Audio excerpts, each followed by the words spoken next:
I was standing by the Christmas tree adjusting a crooked angel on top when my phone buzzed. "We want a peaceful Christmas with the younger crowd. Please don't take it personally. Don't come." 22 words. That's all it took to erase decades of sacrifice. The nights I stayed up nursing a fever. The money we gave when they couldn't pay their mortgage. The holidays we bent over backwards to make special. I stared at the message, my hands trembling, not from age, but from the cold truth it carried. I was no longer wanted, not for who I am, not even for what I could give, just not wanted. But what they didn't know, what they could never imagine, was that this Christmas, I wouldn't be sitting alone in silence. I had a plan, and it would change everything. The snow outside had been falling since dawn, covering the yard in a soft, unbroken blanket. Inside, the scent of pine from the fresh-cut tree filled the living room. I stood back for a moment, admiring the way the lights cast tiny halos on the walls. The angel at the top was leaning ever so slightly to the left, and without thinking, I reached up on my tiptoes and straightened it. Little details like that mattered to me. They always had. A crooked angel just didn't feel right. Not when I'd spent my whole life trying to keep things steady for everyone else. Memories had a way of slipping in at the quietest times. As I adjusted a strand of silver garland, I thought of the year I sold my small collection of antique books to help Ryan and Lena make the down payment on their first house. Those books had taken me years to find, leather-bound with that warm, old paper scent I loved. But I didn't hesitate. They needed a home, and I wanted them to have a place where our family could gather for holidays. Another image rose in my mind. Ryan at 7 years old, his forehead hot and damp, eyes glassy with fever. I sat by his bed all night, wiping his skin with cool cloths, humming lullabies under my breath so he'd know I was there. He clutched my hand in his sleep, like it was the only thing keeping him safe. I never let go. Then there were the birthdays. Every single one since Maya was born. I'd made a tradition of sending a gift each month of their birthdays, small things they'd enjoy, just to let them know they were thought of. Handmade puzzles, books with inscriptions, even silly socks in bright patterns. It was never about the gift itself. It was about the message. You matter. You are loved. This year was no different. Or so I thought. I was sitting at the dining table, wrapping a neatly folded sweater in deep forest green, Noah's favorite color. My fingers knew the pattern by heart. I'd knitted it in the evenings while Charles read the paper. I was humming Silent Night under my breath when my phone lit up on the table beside me. A message from Ryan. I wiped my hands on a dish towel before picking it up. The words were short, almost careful. "We want a peaceful Christmas with the younger crowd. Please don't take it personally. Don't come." I read it twice, 3 times, feeling the weight of each sentence like small stones sinking in water. Peaceful. Younger crowd. Don't come. It wasn't loud, it wasn't cruel, but it cut just as deeply. I sat still for a moment, sweater resting in my lap, the hum of my song gone silent. The first thing I felt was confusion, sharp and disorienting. Then, almost immediately, a hollow ache began to grow in my chest.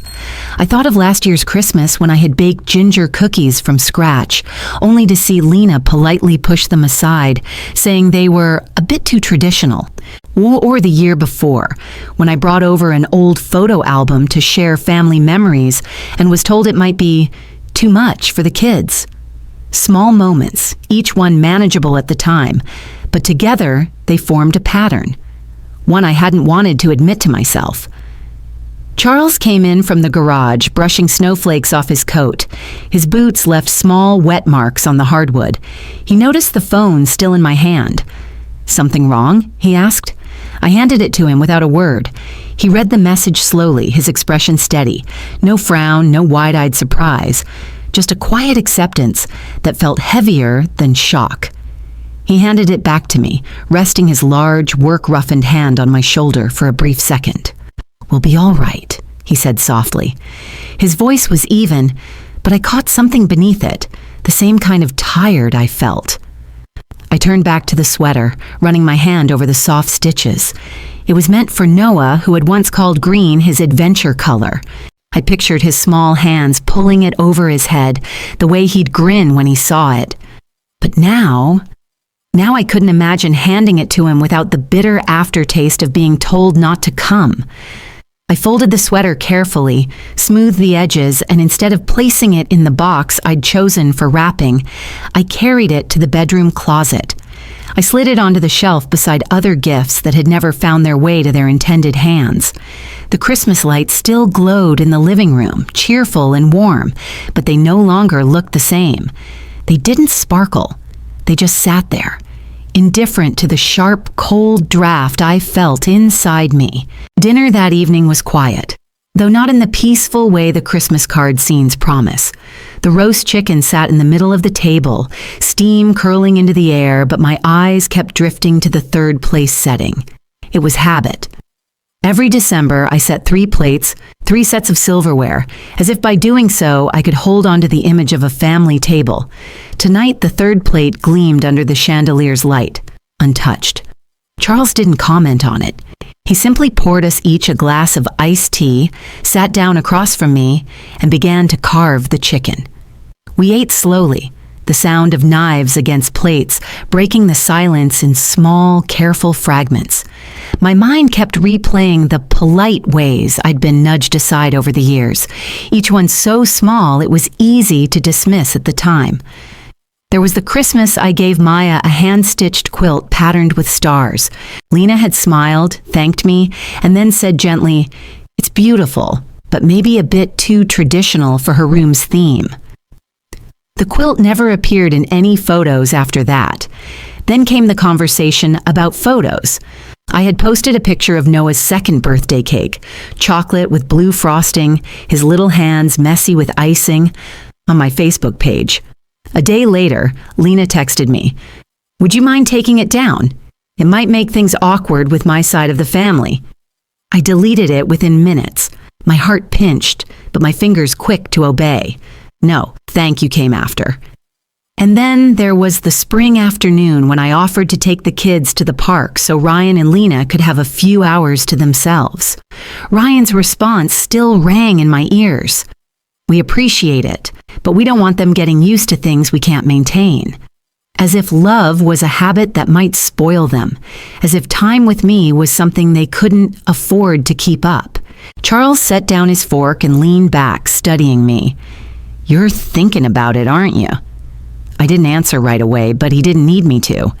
"You know," he said slowly, "we don't have to wait for an apology to enjoy Christmas." I looked up, surprised by the firmness in his voice. "What do you mean?" "I mean, we can make our own, just us, somewhere new, somewhere they wouldn't even think to find us." His eyes held mine steadily. For a moment, I resisted. Part of me was still clutching at the idea that this was temporary, a misunderstanding that would smooth over if I just stayed quiet. "But it's Christmas," I said, hearing how small the protest sounded. "Exactly," he replied. "So let's make it ours." The idea hung in the air between us, warm and tempting. I could see it. A place far from here, just the two of us, no polite rejections, no careful silences. But another part of me wasn't ready to let go. After dinner, I went to the kitchen calendar, its squares filled with neat blue ink. I circled December 25th like I did every year, even though I knew no one would be coming through our door. It was a small act, invisible to anyone but me, but it was my way of not closing the book entirely. Later, Charles brought his laptop to the couch. "I think I found something," he said, turning the screen toward me. The image was like something from a postcard, a grand wooden lodge nestled among snow-laden pines, golden light glowing from its windows. The name across the top of the website read, Silver Pines Lodge. "They've got a suite available for Christmas week," he said. "Fireplace, mountain view, the works." I studied the pictures. A dining hall strung with garlands, a stone hearth big enough to stand in, windows that framed a horizon of untouched snow. It was beautiful. It was also a world away from the strained politeness of the last few years. "Let's book it," I heard myself say, though my voice carried a trace of hesitation I hoped he didn't catch. Charles smiled, not wide but satisfied. "Good, then it's settled."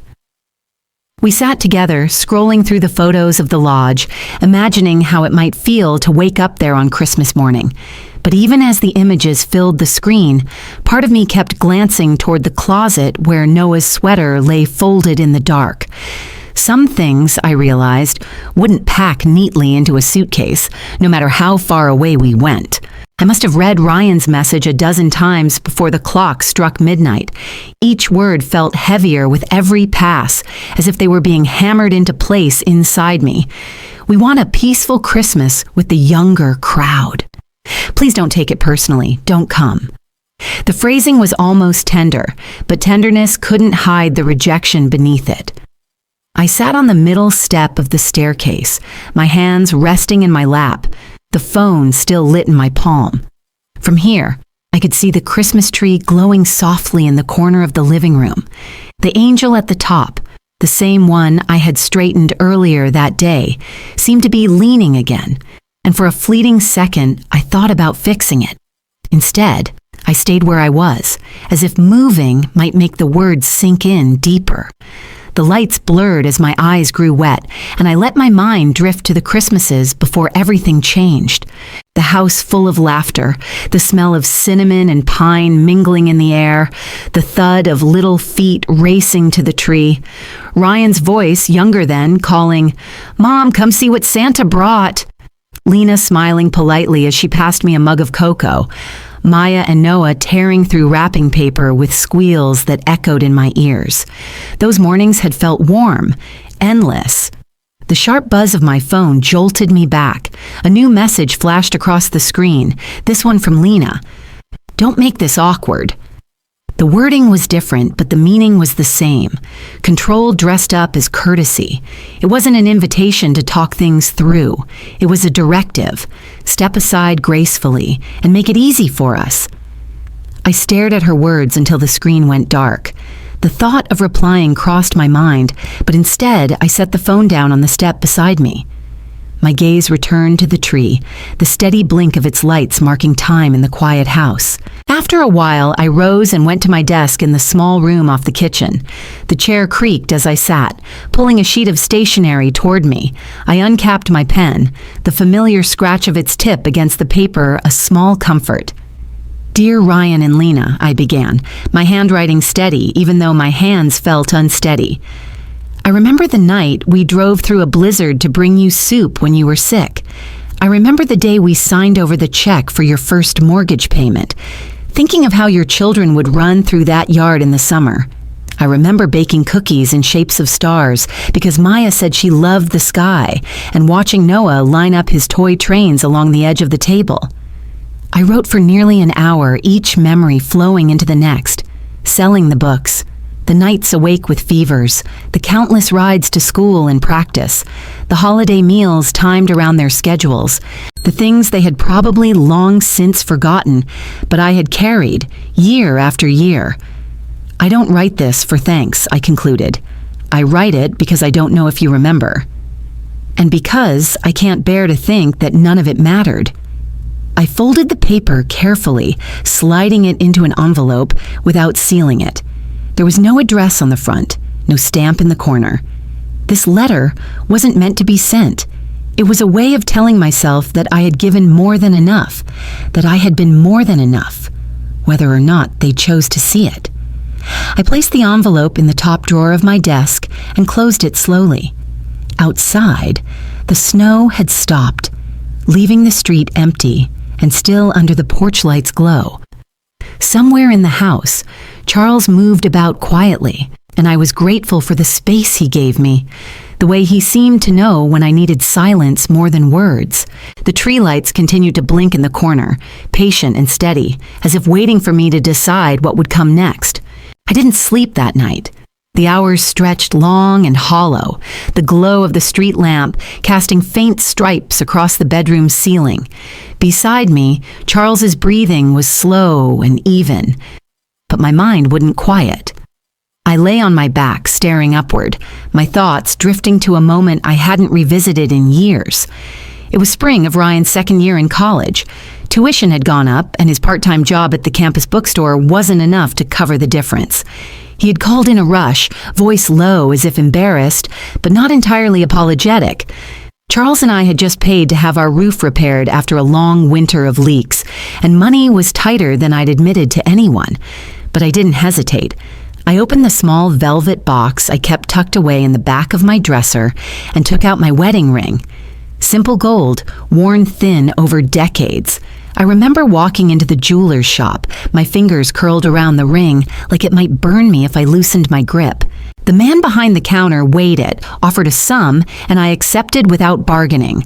I told myself it was just a piece of metal, that the real marriage was in the years, the work, the life Charles and I had built. I never told Ryan where the money came from. The memory tightened in my chest now, not because I regretted what I did, but because it felt invisible. A sacrifice erased by time and taken for granted. I turned onto my side and saw the faint light from the living room spilling into the hallway. I slipped out of bed, padding quietly across the cool floor. Charles was there, sitting in his armchair with a newspaper in his lap. He wasn't reading. His eyes were on the page, but they didn't move. When he noticed me, he folded the paper without a sound and rested his hand on my shoulder as I sat beside him on the couch. The weight of his palm was steady, grounding. He didn't tell me it would be all right. He didn't tell me not to take it personally.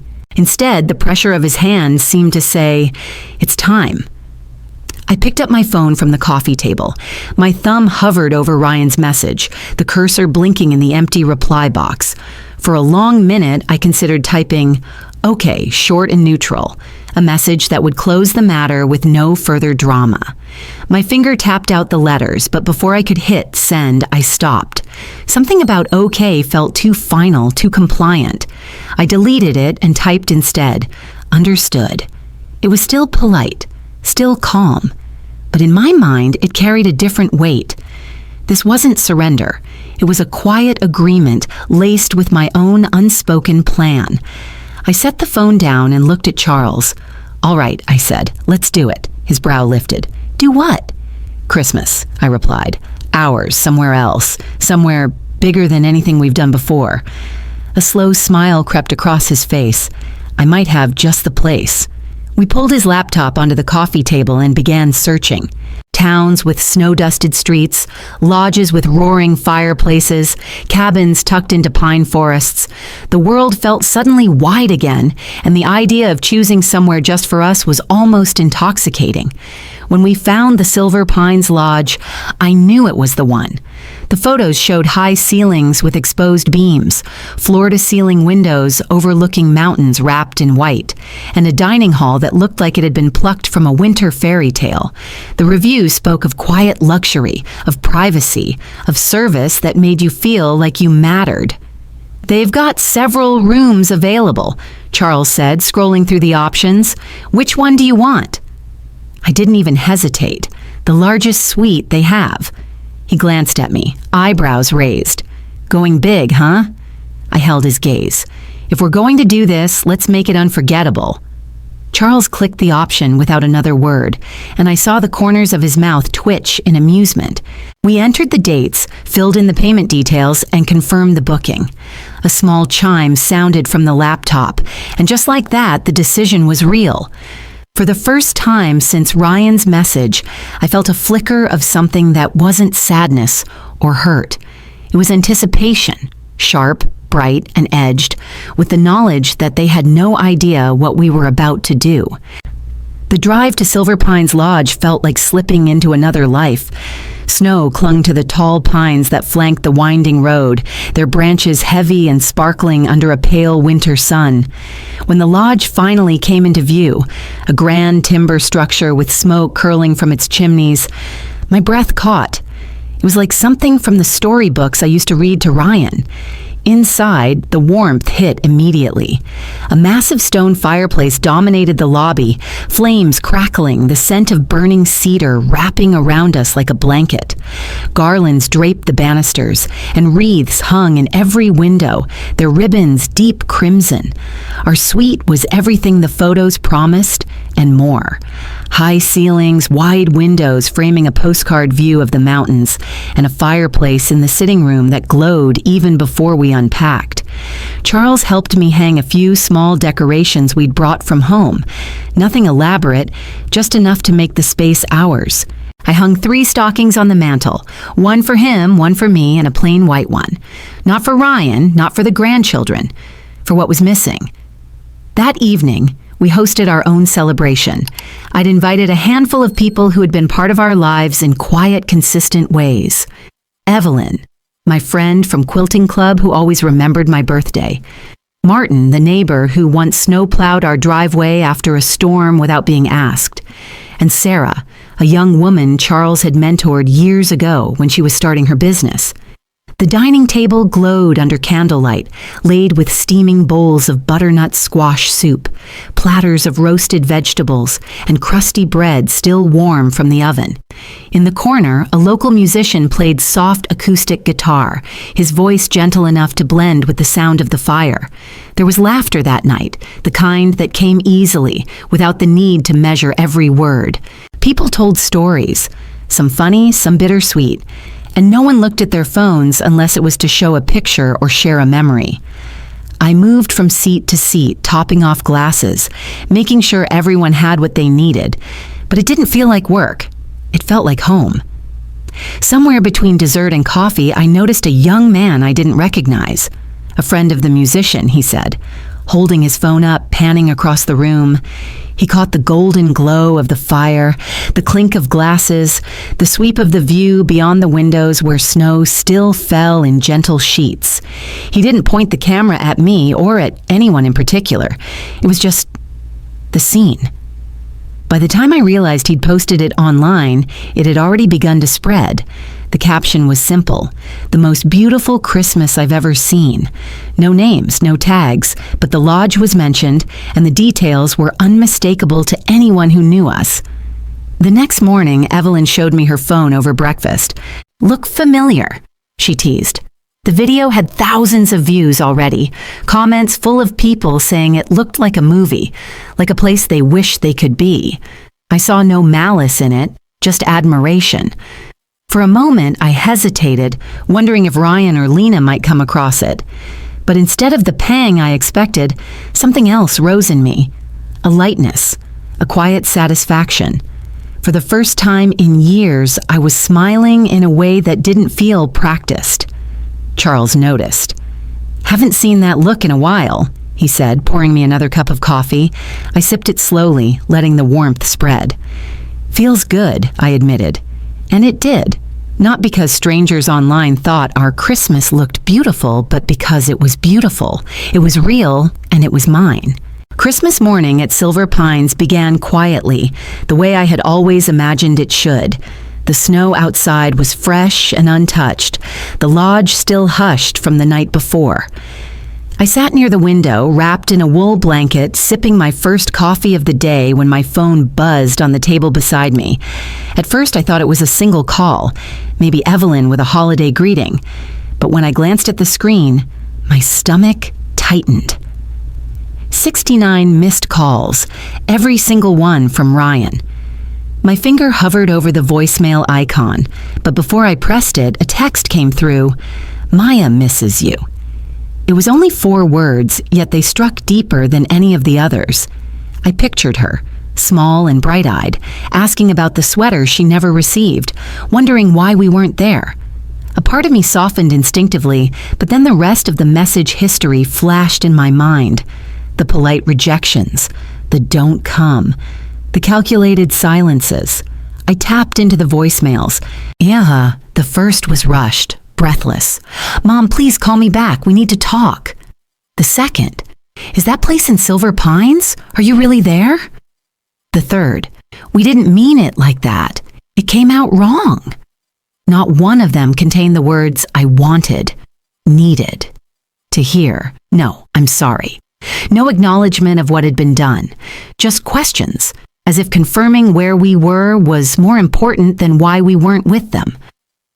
I was still staring at the phone when a message from Lena appeared. No greeting, no preamble, just a single image. It took me a moment to understand what I was seeing. Their front porch, dusted with snow, a heavy steel lock across the door, a notice taped at eye level, bold letters spelling, "Property seized." Bank foreclosure. Beneath it, she had typed, "Now you know." The breath left my chest, but not from surprise. Pieces began fitting together in my mind, the sudden shift from exclusion to urgency, the barrage of calls, the way Ryan's voice held panic instead of remorse. This wasn't about mending the rift, it was about rescue. I set the phone down slowly, the screen face down against the table. The urge to respond, to rush in, to fix, rose instinctively, but I pressed it down. This was the same pattern we had lived for years. Help given without gratitude, kindness taken as currency. Charles walked in from the adjoining room, tying the belt of his robe. "You've been up early," he said, glancing at the phone. I didn't answer right away. Finally, I said, "It's them. 70 calls now, and a picture." He didn't have to ask what it was. His eyes told me he understood. "So that's the real reason." I nodded. It wasn't about missing us. It was about needing us. We sat in silence for a moment, the fire snapping softly behind us. Then Charles leaned forward, elbows on his knees. "You know, we could make something different out of this. Next year." I frowned slightly. "Different how?" "An open table," he said. "Invite people who've been left out of Christmas, neighbors without family, folks we know who spend the day alone, no politics, no grudges, no strings attached." The idea landed gently but firmly in my chest. I pictured a long table in the lodge's great hall, filled with faces lit by candlelight, laughter echoing off the beams, people who showed up because they wanted to, not because they had something to gain. A slow smile pulled at my mouth. "I like that," I said. Charles grinned, leaning back. "Then next year it's settled. Our doors open. To the right people." I picked up my phone again, not to call Ryan back, but to switch it off completely. The quiet that followed was different this time. Not empty, but spacious, like a room finally cleared of clutter. Outside, the snow kept falling, each flake catching the morning light before it disappeared into the white below. The cafe was one of those places that looked like it had been there forever. Narrow, with chipped mugs stacked behind the counter, and mismatched chairs pulled close to the tables. It smelled of strong coffee and cinnamon, and the low hum of conversation filled the air. Charles and I arrived early, choosing a small table in the corner that gave us a clear view of the door. Outside, the snow had begun to turn to slush, gray and heavy against the curbs. I kept my coat on, more out of habit than chill, my fingers curled around the warm mug in front of me. Charles didn't say much, neither did I. We both knew what this meeting was about, even if the pretense was talking things through. 10 minutes past the agreed time, the door swung open and Ryan stepped in. His coat was too thin for December, his hair uncombed. He scanned the room before spotting us, his eyes flickering with something I couldn't name. Not relief, not regret, maybe just calculation. He slid into the chair opposite us without a greeting. "The bank's given us until the end of next month," he said, voice low but brisk. "After that, they take the house." No how are you, no Merry Christmas, not even a weak apology, just the deadline, laid out like a business transaction. I let the silence stretch before I spoke. "You didn't say you'd miss me," I said evenly. "You said not to come." His gaze shifted away, landing on the sugar packets in the center of the table. "I didn't mean it like that." "But that's what you wrote." I kept my voice calm, though my hands tightened around the mug. "Not we'll celebrate another time. Not we'll miss you, just don't come." Charles sat back, eyes on Ryan, saying nothing. Ryan's jaw flexed. "You made it worse when you posted those pictures," he said suddenly. It took me a moment to understand. "Pictures?" "The lodge," he said. "The party. Everyone saw. It made us look—" "I didn't post anything," I interrupted. "Others did. We didn't hide it, but we didn't flaunt it either. We lived our lives for once." He frowned, as if my answer didn't fit the story he'd prepared in his head. "Well, it still got around, and it didn't help." "That's not my responsibility," I said quietly. The server came by to top off our coffees. We all paused, the moment suspended between us until she walked away. Charles reached into his coat and pulled out a plain white envelope, placing it on the table between them. "This isn't a check," he said. Ryan eyed it warily. "Then what is it?" "Names," Charles replied. "Contacts for financial advisors, a budget template, a connection at the credit union." Ryan's brows knit. "You're not giving us anything." "We're giving you what will actually help," Charles said. "Help that doesn't keep you leaning on us. Help that puts you back on your own feet." Ryan's eyes flashed, the faint tremor in his voice betraying both frustration and disbelief. "We don't have time for all that." "You have more time than you think," Charles said evenly.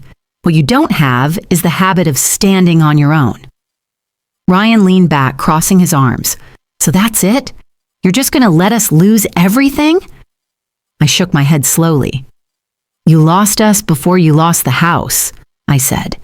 "You shut the door on us, and now you're knocking only because it's your door that's closing." For a second, I thought I saw a crack, a flash of something softer in his eyes. But it vanished quickly, replaced by the same tight, defensive expression. He didn't reach for the envelope. The coffee between us steamed in the air, the scent rich and almost bitter. Somewhere in the background, a chair scraped across the floor, and someone laughed, oblivious to the tension at our table. I glanced at Charles. He gave the smallest nod, and I knew we were in agreement. Whatever came next, we had already decided where our line was drawn. Ryan's chair scraped back suddenly, the sound cutting sharp through the hum of the cafe. His voice rose, not to a shout, but loud enough for the nearby tables to turn their heads. "So that's it?" he said. "You'd rather hold on to your money than help your own family? You've chosen money over us." The words landed like a slap, not because they hurt in the way he intended, but because they were such a neat reversal of reality. I'd heard versions of that line before, from people who couldn't see past their own needs. But hearing it from my own son was a wound layered on top of years of smaller cuts. I set my mug down with care, letting the handle turn slightly toward me before speaking. "Do you remember when you were in college? Your second year?" His eyes narrowed. "What does that have to do with anything?"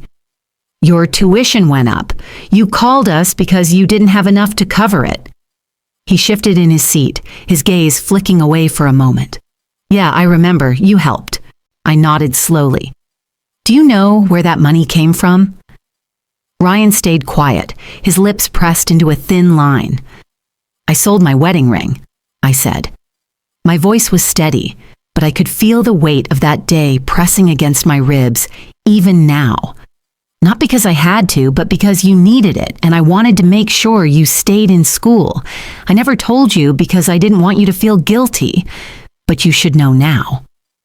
For a long moment, he didn't speak. His jaw worked like he wanted to say something but couldn't find the words. I waited, half hoping for an apology, even a small one. But it didn't come. He simply looked at the table as if it could give him an escape. Charles leaned forward slightly, his voice calm but firm. "We're not refusing to help, Ryan. We're refusing to do it in a way that keeps you dependent. There's a difference." Ryan's head snapped up. "Dependent? We're in trouble. This isn't about habits. It's about survival." "Exactly," Charles said. "And survival means learning to stand, not expecting someone else to carry you. We're offering you tools, not a crutch." Ryan let out a bitter laugh. "That's easy for you to say," sitting there comfortable. I felt the heat rise in my chest, but I kept my voice low. Comfort didn't fall into our laps. We built it. We worked for it. And when you needed help, we gave it. Again and again. But when we needed nothing more than kindness, You told us not to come." His gaze met mine for the first time in the conversation, and for a flicker of a second there was something, regret maybe, before the walls came back up. "This isn't going anywhere," he muttered, pushing his chair back farther. "You've already made up your minds." Charles sat back, his hands folded loosely in his lap. "Yes," he said, "we have." Ryan stood, his coat hanging open, the cold air from the door rushing in as he moved toward it. He didn't look back, and I felt the finality of it settle between Charles and me like a stone. But as he reached the exit, I saw it. The quick, almost imperceptible movement of his hand snatching the white envelope from the table. He didn't stop to open it, didn't even slow his pace, but the gesture was there. I didn't point it out to Charles. He'd seen it too. I could tell by the faint shift in his eyes as he watched Ryan leave. We sat for a few minutes after he was gone, the coffee cooling in our cups, the noise of the cafe returning to its gentle rhythm around us. Outside, the snow had started again, small flakes swirling under the streetlights. Finally, Charles reached across the table, his fingers brushing mine. "He took it," he said simply. I nodded. He did. It wasn't a reconciliation, not yet, but it was something. A silent admission that for all his pride and anger, Ryan still needed what we had to give. And for the first time in a long time, I felt no guilt about the form that help would take. The first open table came together on a crisp December afternoon, exactly a year after that last difficult Christmas. We'd booked the great hall at Silver Pines Lodge, arranging the tables into a long horseshoe so no one would be left sitting at the end, looking in. Pine garlands draped the backs of chairs, candles flickered in glass jars, and the smell of roasted turkey and cinnamon seemed to hug the air. But the centerpiece of the meal wasn't the roast or the mulled cider. It was the apple butter cake, my mother's recipe. Dense and spiced, its surface dusted with powdered sugar like fresh snow. I'd made it every Christmas since I was old enough to work an oven, but this time I'd baked 4 of them, each one placed at equal intervals down the table so everyone could take a slice. As guests began to arrive, some neighbors, some from church, others we'd only recently met, the hall filled with the low murmur of voices and the occasional burst of laughter. I noticed something in those early moments. No one here seemed to be in a rush. There was no anxious checking of watches, no hushed side conversations about who might leave early to visit someone more important. They were here for this and for each other. During dinner, the conversations deepened. Across from me, an older man named Howard shared his story of spending the last 5 Christmases alone since his wife passed.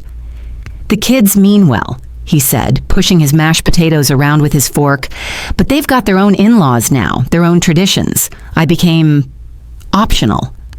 Beside him, a woman named Francine nodded in quiet recognition. "It's not the absence that hurts the most," she added. "It's the way no one notices the absence." Her voice didn't carry bitterness, just a steady truth that hung in the air for a moment before the talk moved on.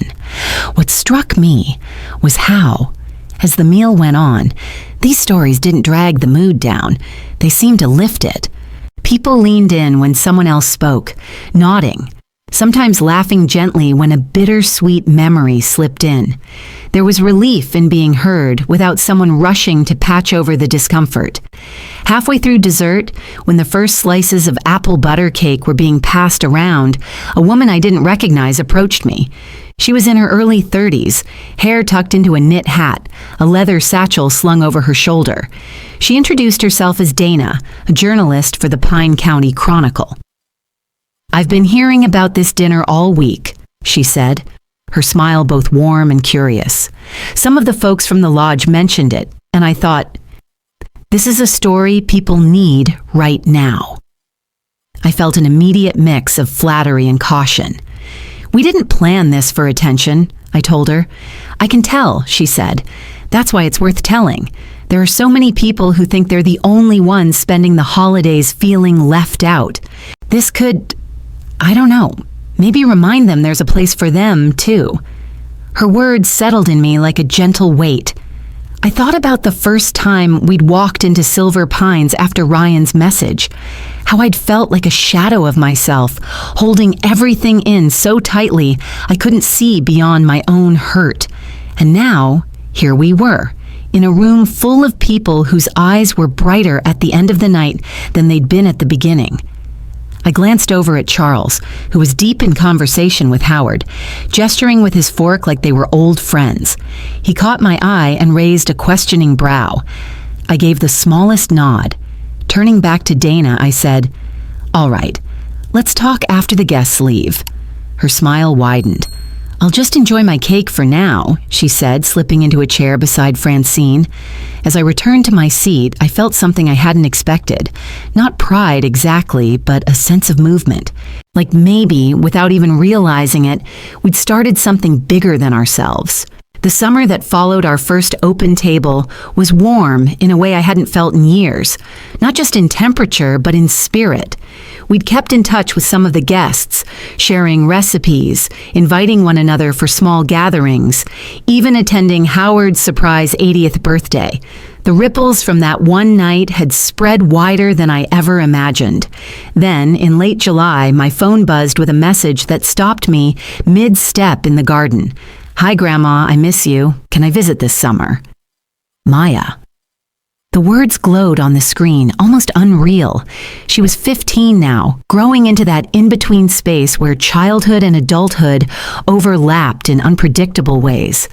My fingers trembled as I typed back, "Yes, sweetheart, you are always welcome."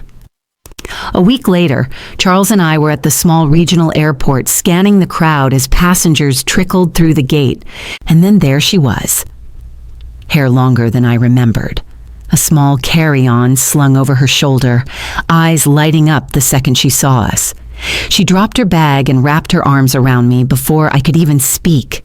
"I missed you," she said into my shoulder, and I felt the tightness in my chest ease in a way it hadn't in months.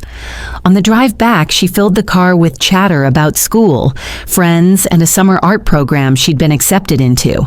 Not once did she mention Ryan or Lena, and I didn't push. This visit wasn't about them. It was about her, about us.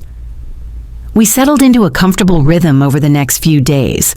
Mornings in the garden, afternoons baking or working on puzzles at the dining table, evenings watching old movies on the couch.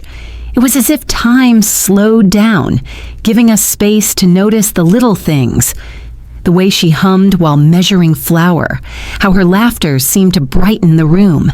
One afternoon, as we folded laundry together, she asked quietly, "Grandma, why don't we see you at Christmas anymore?" I hesitated, the memory of that first message, "Don't come," flickering at the edge of my mind.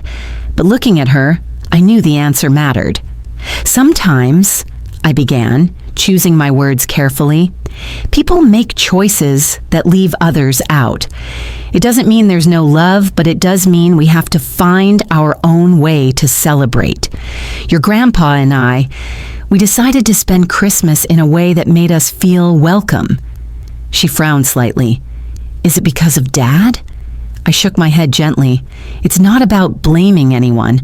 I'd rather remember the good things about your dad. How he used to make me laugh when he was your age. How he built a fort in the living room with every blanket in the house." I smiled, seeing her expression soften. "You don't have to pick a side, Maya. You never will." She nodded, and I could almost see the relief in her shoulders. "Thanks, Grandma." The rest of our visit was light and easy. We took her to the lake where she tried paddleboarding for the first time, wobbling so hard we all ended up laughing until our stomachs hurt. She spent an entire afternoon in the kitchen with me, learning how to make the apple butter cake. On her last evening with us after dinner, she disappeared into the guest room for a few minutes and returned holding a small wrapped package. "This is for you," she said, handing it to me with both hands. I opened it slowly, peeling back the paper to reveal a soft, hand-knitted scarf in a deep forest green. The stitches were slightly uneven, the yarn thick and warm. "I made it myself," she said, her voice a little shy. "I remembered you telling me about the sweater you made for Noah, the one he never got." I thought maybe this could be for you instead. I felt the air shift in the room, the way it does when something true and unguarded passes between people. My eyes burned and I didn't bother to hide it. Oh, Maya. I wrapped the scarf around my neck, the weight of it settling against me like a hug that would last long after she left. It's perfect. She smiled, and for a moment the years of coldness and silence from her parents melted away, replaced by this. A bridge, however small, between what had been broken and what still had hope. When we dropped her off at the airport the next morning, she hugged us both tightly. I love you, Grandma. I always will. I love you too, sweetheart, I whispered. As she walked toward the gate, I realized something. Not every rift can be repaired, but some connections can grow stronger in the spaces between. And in that moment, surrounded by the hum of travelers and the smell of coffee from the kiosk nearby, I felt a warmth that had nothing to do with the scarf around my neck. It was the warmth of knowing that no matter what had been taken from us, something new and unshakable had been given in return. The second year of our open table came faster than I expected. Word had spread well beyond Silver Pines Lodge. Friends told friends, neighbors brought along people they knew from church or the community center.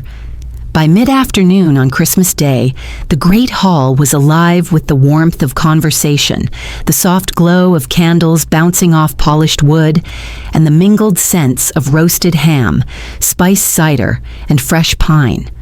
Maya was there again, this time in an apron I'd given her earlier that morning. She moved easily among the tables, carrying plates of apple butter cake, refilling mugs of coffee, laughing with guests she'd met only moments before. Seeing her this way, comfortable, engaged, filled me with a quiet pride. Charles was in his element too, carving slices of ham and telling stories to a circle of attentive listeners. It struck me how different this felt from the Christmases of old. No undercurrent of judgment, no ticking clock waiting for the moment we'd overstay our welcome. Just presence. I was setting a fresh basket of rolls on the far end of the table when I noticed a figure lingering by the doorway. At first, I thought it was someone from the lodge staff, but then the profile caught my attention. The slope of the shoulders, the way the hands stayed shoved deep into coat pockets. Noah. He stood beside his mother, Lena, who kept her gaze fixed somewhere over the heads of the guests. They hadn't announced themselves, hadn't approached me, but they were here. My heart gave a small, cautious beat. I didn't go to them. Instead, I finished setting the rolls and returned to my seat. Out of the corner of my eye, I saw them take chairs at the very end of the room, near the wall of windows looking out over the snow-covered pines. They didn't speak much, and neither sought to make eye contact with me. Maya, on the other hand, noticed immediately. She paused mid-step with a plate in her hand, then walked over and placed a slice of cake in front of Noah without a word. He looked at it, then up at her, and a small, uncertain smile crossed his face. The rest of the evening passed in a blur of laughter and clinking silverware.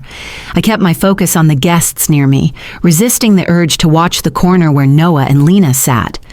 When the last plates were cleared and people began bundling up against the cold, I saw them slip out quietly, their chairs still warm. By the time Charles and I returned home, the snow had begun to fall again, fat flakes drifting lazily through the lamplight. I was just about to step onto the porch when I noticed a medium-sized cardboard box resting against the doorframe. The box was unmarked except for my name, in Ryan's familiar handwriting. I knelt and lifted it gently, feeling the faint rustle of its contents shift inside. We brought it into the living room, setting it on the coffee table between us. When I opened the flaps, the air seemed to still around me. Inside, carefully wrapped in tissue, was the old family photo album. The one I'd tried to show Noah years ago before Lena's gentle but firm refusal. Beneath it lay the hand-knit baby blanket I'd made when he was born, the same one that had disappeared from his crib without explanation. On top of both items was a folded piece of paper. My fingers hesitated before opening it. 2 words written in Ryan's hand, "Miss you." and below, a simple R. I sat back, the paper loose in my grip. It wasn't an apology. It wasn't a promise. But it was something, a thread pulled tight between the years of silence, the cold edges of distance. Charles leaned over to read it, then met my eyes. He didn't say anything, and he didn't have to. We both knew this didn't erase the past, nor did it reopen the door we had closed to protect ourselves. But in the quiet of that moment, surrounded by the scent of pine from the wreath on our wall and the faint hum of the heater, I felt a shift. Recognition, however small, had found its way to our doorstep. I folded the note back into the box and set it aside. "Let's have some tea," I said softly. Outside, the snow kept falling, covering everything in a new, clean layer. I set the blanket on the armchair by the fire, smoothing it so the yarn's pattern lay even. It was softer than I remembered. The kind of softness that comes only with years and with having been made for someone you love. The album I lifted next, feeling its weight, the faint scuff along the spine.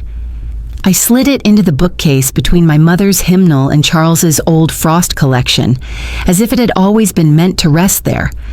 The fire whispered in the grate, each log collapsing inward on itself.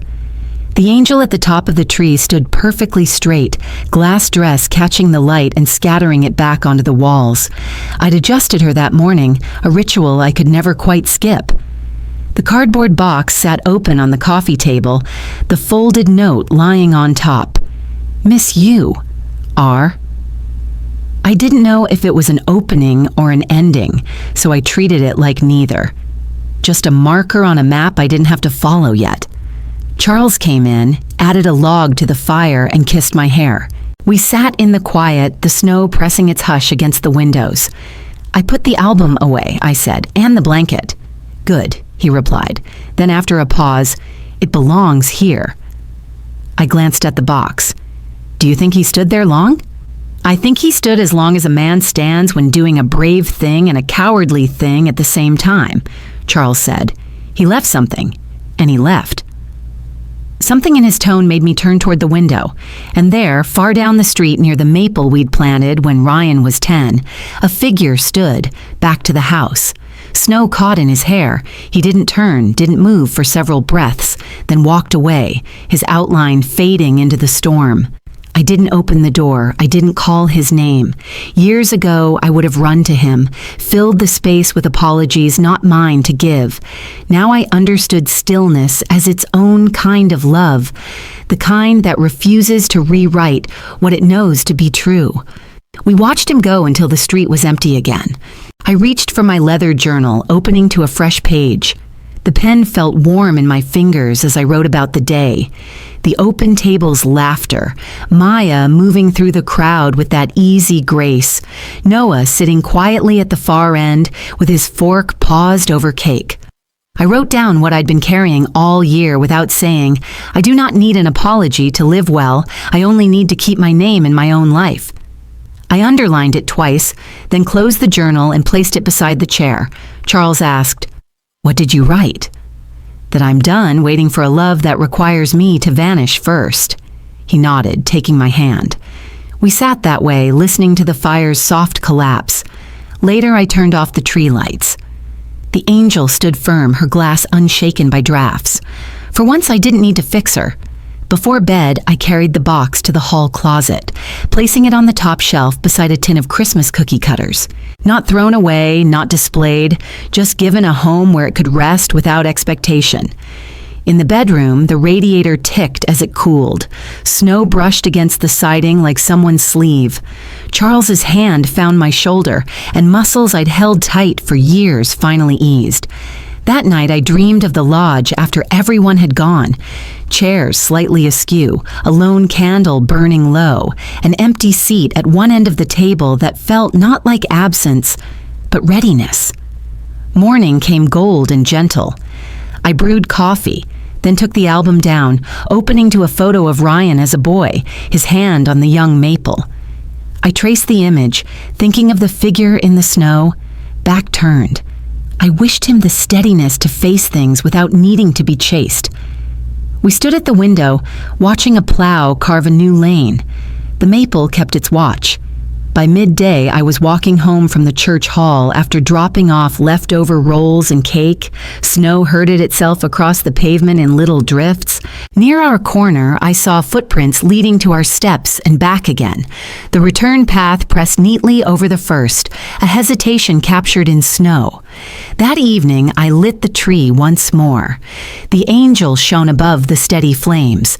I set Maya's green scarf over my chair, smoothing it as if to anchor the day. In my journal, I copied my sentence again and added, "What is mine will never ask me to disappear first." The evening settled. Soup, buttered toast, and quiet carols filled the house. One by one, I turned off the lights until only the fire and the angel remained, both holding steady in the dark. And there, in the flicker and the hush, the story closed not on apology, but on peace.